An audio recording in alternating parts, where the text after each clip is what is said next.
To set up Facebook Pixel in your website, first click on Manage Apps option.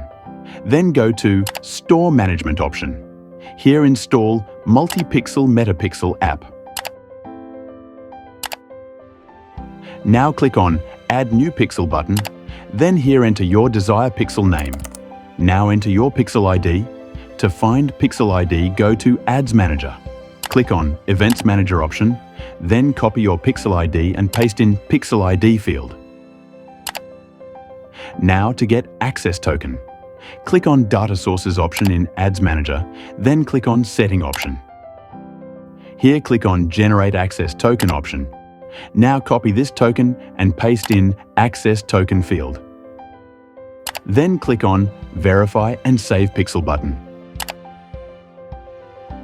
Now let's preview it. Your pixel added successfully.